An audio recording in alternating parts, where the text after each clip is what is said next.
Hello everyone, welcome to edu relation GK exams.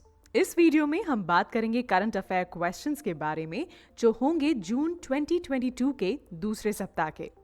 सभी विद्यार्थियों से अनुरोध है कि वीडियो के अंत तक जरूर देखें, जहां हमने अंत में इन प्रश्नों से संबंधित 3 प्रश्न करंट अफेयर्स के आपसे पूछे हैं।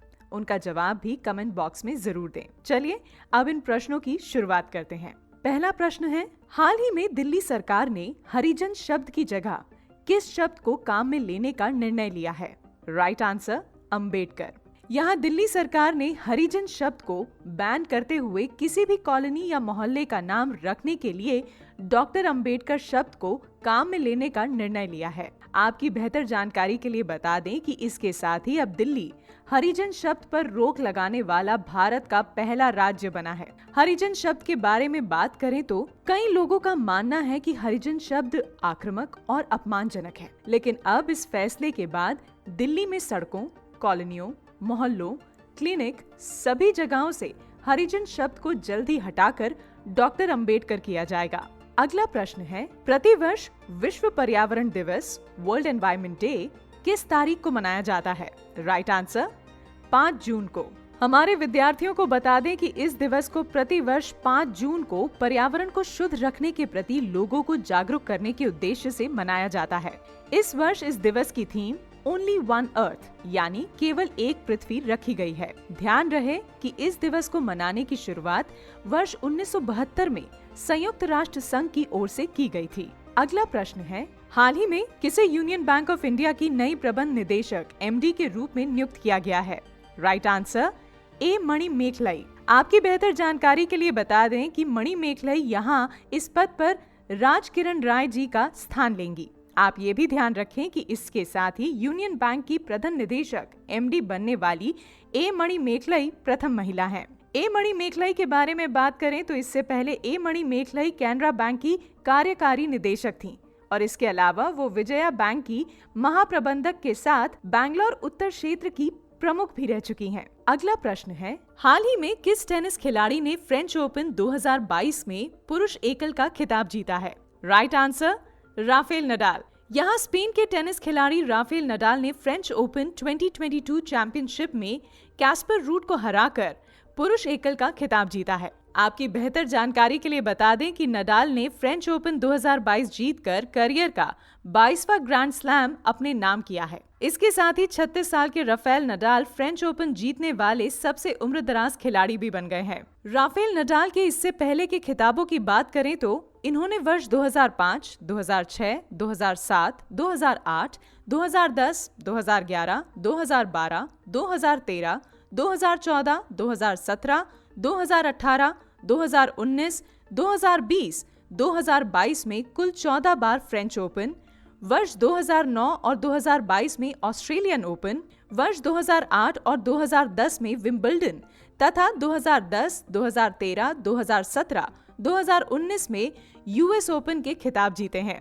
अगला प्रश्न है, हाल ही में दिए गए आईफा अवार्ड्स 2022 में किसे बेस्ट एक्टर का अवार्ड मिला है? Right answer, Vicky Kaushal. इसके अलावा आईफा अवार्ड्स 2022 में कृति सेनन को बेस्ट एक्ट्रेस के अवार्ड से नवाजा गया है। आपकी बेहतर जानकारी के लिए बता दें कि ये आईफा का 22वां सीजन था। आईफा अवार्ड्स के बारे में बात करें तो आईफा का पूरा नाम अंतर्राष्ट्रीय फिल्म अकादमी पुरस्कार है और इस पुरस्कार की शुरुआत साल 2000 में हुई थी तथा ये पुरस्कार हर साल भारतीय फिल्म में कलाकारों को अलग अलग श्रेणियों में दिया जाता है। दोस्तों, अगर आप आईफा अवार्ड्स 2022 के सभी विजेताओं की सूची देखना चाहते हैं तो आप हमारी वेबसाइट को विजिट करें। अगला प्रश्न है, प्रतिवर्ष विश्व खाद्य सुरक्षा दिवस वर्ल्ड फूड सेफ्टी डे किस तारीख को मनाया जाता है? राइट आंसर, 7 जून को। हमारे विद्यार्थियों को बता दें कि इस दिवस को प्रतिवर्ष 7 जून को दुनिया भर के लोगों को सुरक्षित और पौष्टिक भोजन के प्रति जागरूक करने के उद्देश्य से मनाया जाता है। इस वर्ष इस दिवस की theme safer food better health यानी सुरक्षित भोजन बेहतर स्वास्थ्य रखी गई है। ध्यान रहे कि वर्ल्ड फूड सेफ्टी डे को पहली बार 7 जून 2019 को मनाया गया था। इसे संयुक्त राष्ट्र महासभा द्वारा दिसंबर 2018 में खाद्य और कृषि संगठन के सहयोग से अपनाया गया था। यहाँ हम आपको कुछ ऐसे पैकेज्ड फूड के बारे में बता रहे हैं जो कैंसर सहित कई गंभीर और जानलेवा बीमारियों की वजह बन सकते हैं। लेकिन दोस्तों, हैरानी की बात यह है कि खतरे को जानते हुए भी बहुत से लोग इसका सेवन करते रहते हैं। इसमें डिब्बाबंद टमाटर, आलू के chips, processed meat, dairy product, bread और सॉल्टेड फिश आदि शामिल है।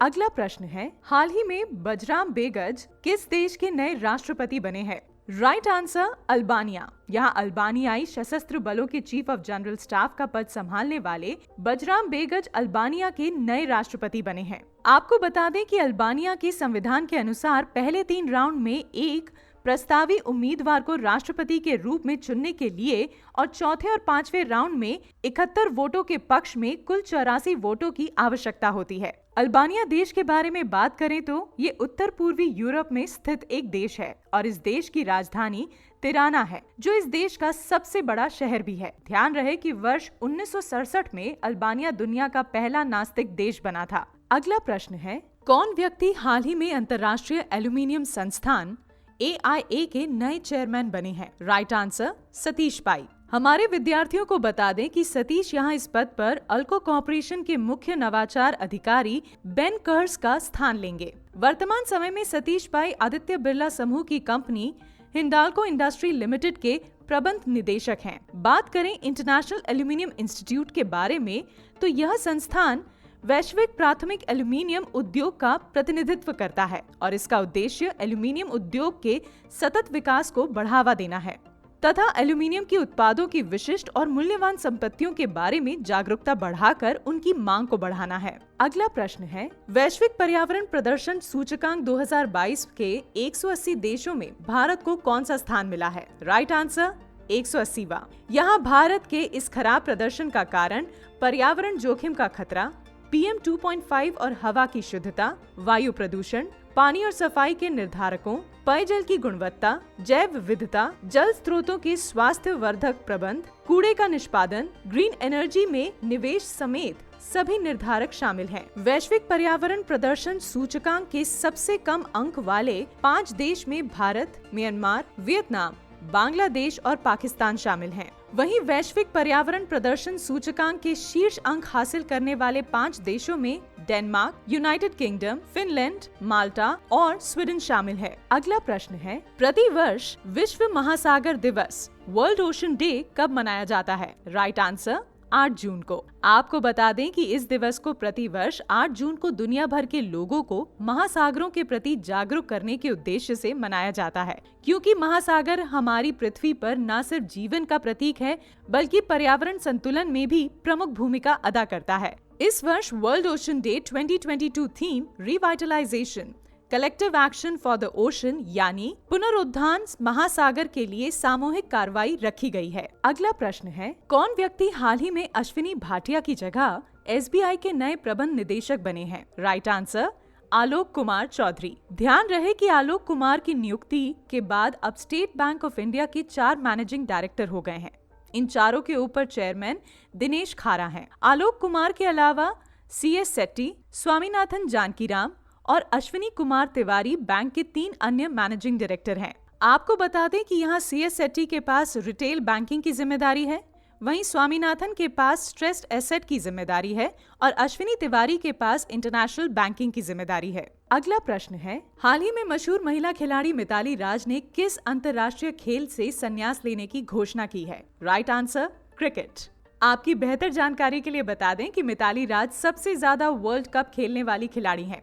मिताली राज ने साल 2000 में भारत के लिए पहला विश्व कप खेला था। इसके बाद वर्ष 2005, 2009, 2013, 2017 और 2022 में भी वो इंडियन टीम के लिए मैदान पर खेलने उतरी थीं। इस प्रकार मिताली ने सबसे ज्यादा विश्व कप खेलने के मामले में न्यूजीलैंड की पूर्व क्रिकेटर डेबी हॉकली और इंग्लैंड की चार्लोट एडवर्ड्स को पीछे छोड़ा था। वैसे मिताली राज के अलावा सचिन तेंदुलकर ही भारत के लिए एकमात्र क्रिकेटर हैं जिन्होंने 6 विश्व कप खेले हैं। मिताली के अंतर्राष्ट्रीय करियर की बात करें तो मिताली राज ने भारत के लिए 12 टेस्ट, 232 वनडे और 89 T20 इंटरनेशनल मैच खेले। इस दौरान वनडे में उन्होंने 50.68 की औसत से 7,805 रन, T20 इंटरनेशनल में 37.52 की औसत से 2364 रन और टेस्ट में 699 रन बनाए हैं। अगला प्रश्न है, हाल ही में आरबीआई ने रेपो रेट में 0.5% की बढ़ोतरी की है, जो अब कुल हो गई है। Right answer 4.9%। ध्यान रहे कि इस प्रकार अब रेपो रेट की नई दर 4.9% हो गई है। आपको बता दें कि इस बढ़ोतरी के चलते आपकी ईएमआई महंगी हो जाएगी, क्योंकि रेपो रेट बढ़ने का सीधा सा मतलब है कि अब रिजर्व बैंक की तरफ से बैंकों को लोन महंगी दर पे मिलेगा। रेपो रेट के बारे में बात करें तो रेपो रेट वह दर होती है जिस दर पर आरबीआई अन्य बैंकों को छोटी अवधि के लिए पैसा देता है। इस कर्ज से बैंक ग्राहकों को ऋण देते हैं। इसे सरल शब्दों में समझें तो रेपो रेट कम होने से मतलब है कि बैंक से मिलने वाले विभिन्न प्रकार के कर्ज सस्ते हो जाएंगे, और रेपो रेट बढ़ने से मतलब है कि बैंक से मिलने वाले विभिन्न प्रकार के कर्ज महंगे हो जाएंगे। अगला प्रश्न है, हाल ही में कौन ड्रोन नीति तैयार करने वाला भारत का पहला राज्य बना है? Right answer Himachal Pradesh. आपको बता दें कि इस नीति में ड्रोन के उपयोग से शासन एवं सुधार के आधार पर एक समग्र ड्रोन इकोसिस्टम तैयार करने की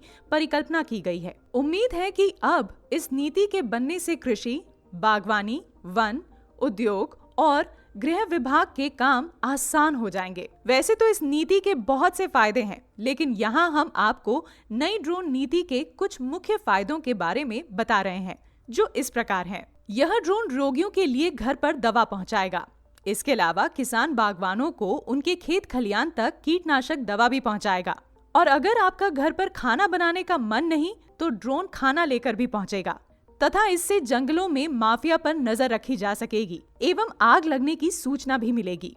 चलिए अब बात करते हैं पिछले सप्ताह के वीडियो में पूछे गए प्रश्नों के सबसे तेज उत्तर देने वाले 3 विद्यार्थियों की, जिनमें अंकित, जोनी कटारिया और भारती कश्यप ने सबसे तेज एकदम सही उत्तर दिया है। और अब करते हैं अपने दर्शकों से प्रश्न पूछने की शुरुआत।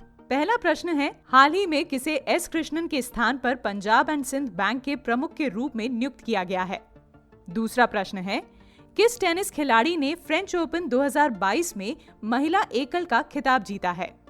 तीसरा प्रश्न है, पहली बार विश्व महासागर दिवस किस वर्ष में मनाया गया था? सभी दर्शकों से अनुरोध है कि अपना जवाब कमेंट बॉक्स में जरूर दें। इसके अलावा हम इन प्रश्नों के जवाब आपको अगले 3 दिन बाद कमेंट बॉक्स के जरिए दे देंगे, और जो सबसे पहले जवाब देगा उसका नाम अगले वीडियो में बताया जाएगा। अगर आप इन सभी प्रश्नों के बारे में और अधिक डिटेल से पढ़ना चाहते हैं, जैसे क्या हुआ, कैसे हुआ, कब हुआ, तो उसके लिए आप हमारी वेबसाइट और एंड्रॉइड ऐप पर जा सकते हैं, जिसका लिंक आपको डिस्क्रिप्शन बॉक्स में दिया गया है। इसके साथ ही आप इन प्रश्नों के मुफ्त पीडीएफ भी डाउनलोड कर सकते हैं। अगर आपको इस वीडियो के द्वारा कुछ महत्वपूर्ण और ज्ञानवर्धक सूचना मिली है तो वीडियो को लाइक और शेयर जरूर करें, और हमारे YouTube चैनल को अब तक आपने सब्सक्राइब नहीं किया है तो इसे अभी सब्सक्राइब करें। इस वीडियो को अंत तक देखने के लिए आपका बहुत बहुत धन्यवाद।